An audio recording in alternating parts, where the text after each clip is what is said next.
হঠাৎই বদলে গেল মতটা।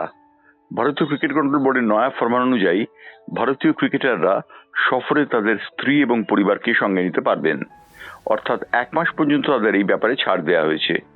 উল্লেখযোগ্য, এর আগে বিসিসিআইয়ের একটি নির্দেশনামায় বলা হয়েছিল যে 45 দিনের বিদেশ সফরে তারা 2 সপ্তাহ স্ত্রী কিংবা পরিবারের সঙ্গে সময় কাটাতে পারবেন। এবারে তারা সেই নিয়মটির কিঞ্চিত পরিবর্তন করেছেন এবং সেই নিয়মটি পরিবর্তনের ফলে দুবাইতে অনুষ্কা শর্মা কিংবা রোহিত শর্মা স্ত্রী যাওয়ার পথে কোনো বাধা রইল না। উল্লেখযোগ্য, যখনই কোনো সফর হয় তখনই বিরাট কোহলির স্ত্রী অনুষ্কা শর্মা এবং রোহিত শর্মার স্ত্রী কৃতিকা সাজদা সবসময় দলের সঙ্গী হন। এই দুজনের পরিবারের সঙ্গে থাকার ব্যাপারে সবুজ সংকেত দিল বিসিসিআই। বিসিসিআইয়ের এই সবুজ সংকেতের ফলে অন্য খেলোয়াড় উপকৃত হবেন।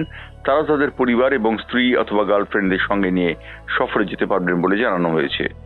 উল্লেখযোগ্য, বিসিসিআইয়ের এই নিয়মটি বদলে যাওয়া নিয়ে রীতিমতো ভ্রুকুঞ্চন হয়েছে বিভিন্ন মহলে। তারা বলছেন এই নিয়মটি বলবৎ করা হলো, আবার নিয়মটি কোনো টুর্নামেন্ট শুরুর আগেই পরিবর্তন করা হলো। এত দ্রুত এই পরিবর্তনের কারণ কি? উল্লেখযোগ্য, স্ত্রী এবং পরিবারের সঙ্গে থাকার জন্য যে মেয়াদটি রয়েছে 1 মাসের, সেই 1 মাসের বেশি সময় হলেই জানাতে হবে নির্বাচক মণ্ডলীর চেয়ারম্যান অজিত আগারকারকে, এমন মর্মে একটি সার্কুলার দিয়েছে বিসিসিআই।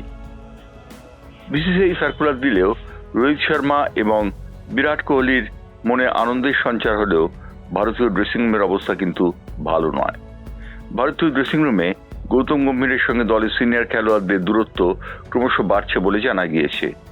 উল্লেখযোগ্য যে ভারতীয় দলের উইকেট রক্ষক একজন ব্যাটসম্যান, তিনি প্রতিবাদ জানিয়েছেন তাকে চ্যাম্পিয়ন্স ট্রফিতে প্রথম দলে না রাখার ব্যাপারে।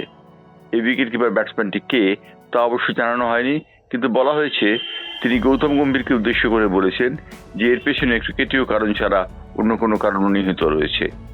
উল্লেখযোগ্য, এই উইকেট রক্ষক ব্যাটসম্যান কেএল রাহুল নন সে বিষয়ে নিশ্চিত করেই বলা যেতে পারে, কারণ কেএল রাহুলকে প্রথম দলের উইকেট রক্ষক হিসেবে নির্বাচিত করা হয়েছে।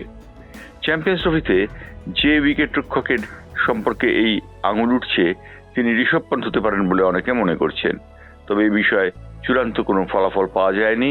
তবে গৌতম গম্ভীরের আমলে ড্রেসিং রুমের সবটাই যে খুব ভালো নয় তা কিন্তু বলছেন বিভিন্ন মহল। দৈনিক জাগরণের একটি রিপোর্টে বলা হয়েছে যে ভারতীয় ড্রেসিং রুমের মধ্যে সিনিয়র এবং জুনিয়র খেলোয়াড়দের মধ্যে 2টি ভাগ হয়ে গেছে, একদল গম্ভীরের পক্ষে, অন্য দল গম্ভীরের বিপক্ষে। সুতরাং গৌতম গম্ভীরকে কেন্দ্র করে ভারতীয় ক্রিকেট মহল যে দ্বিধাবিভক্ত তা বলাই বাহুল্য। ব্যুরো রিপোর্ট, বাংলার পালস টিভি।